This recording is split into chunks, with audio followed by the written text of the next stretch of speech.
It's really crazy to think that someone with Victor's talent and ability only 5 years ago was living out in the desert, a couple hours away from the beach, washing dishes and working catering jobs, trying to earn enough money to be able to go surf again.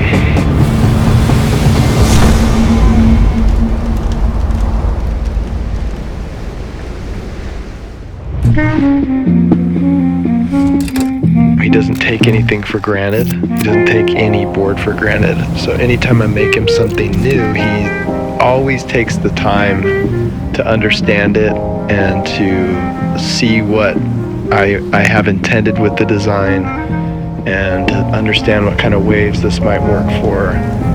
And he's super thoughtful about that. I think you see that in his surfing, and you see that in his unique ability to really jump on a huge range of boards.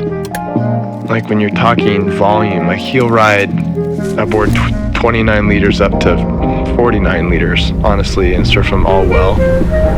And he's not trying to surf each board the same way. He's very open to letting the board take him in a new line and just kind of feel that, and so that translates to his style is always relaxed but really powerful, because he's finding the power in the board and the power in the wave, and he's letting the board find the line, and then he is able to feel that and intuit that in his mind, and then let that come out in how he surfs. And so he doesn't try to force his line on the board or on the wave or whatever.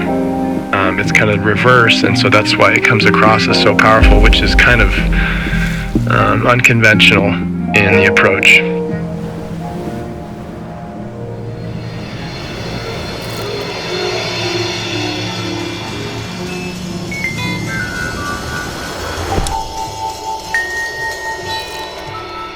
I think Victor and I have been working together for 3 or 4 years now.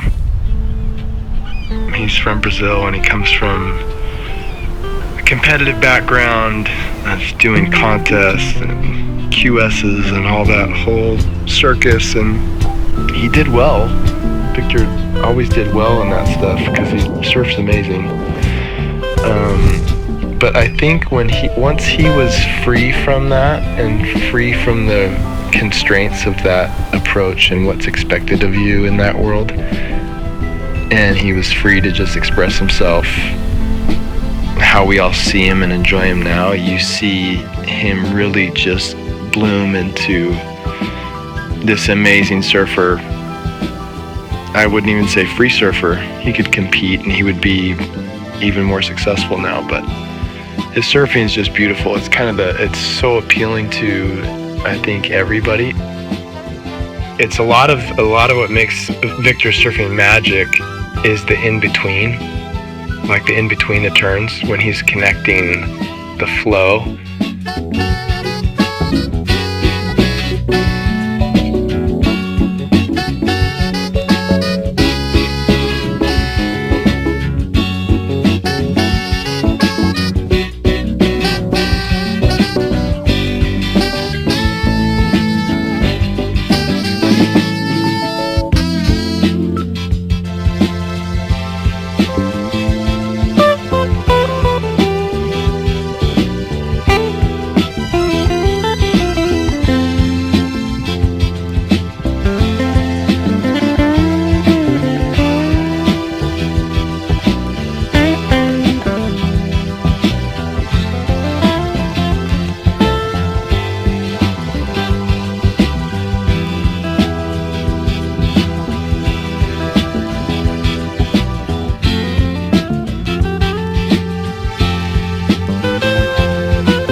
Victor surfing backside is a real thing of beauty. We obviously see a lot of him surfing frontside, and that's as good as it gets. But backside, you can really see his fundamentals from his old days competing, and you can see his timing is so good, and he's able to really load up on his bottom turn and explode into the lip.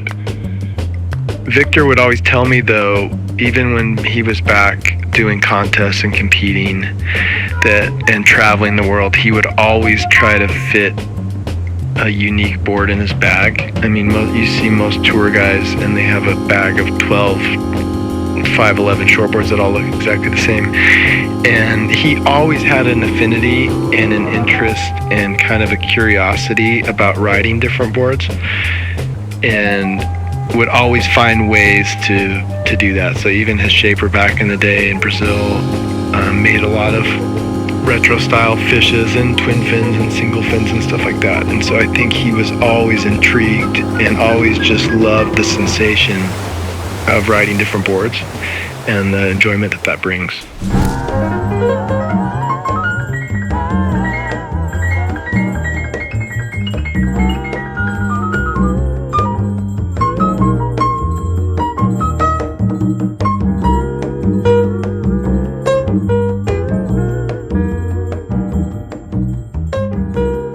Victor is really family to me, and I really root for him to get the success that he's having. I feel very invested in that because he's so deserving of it.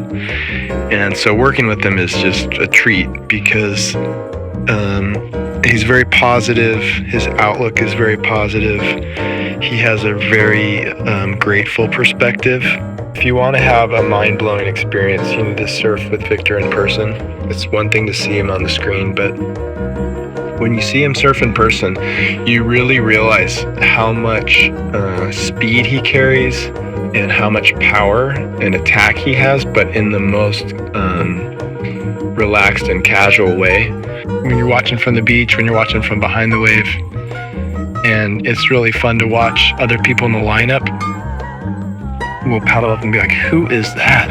It's just really funny, really enjoyable.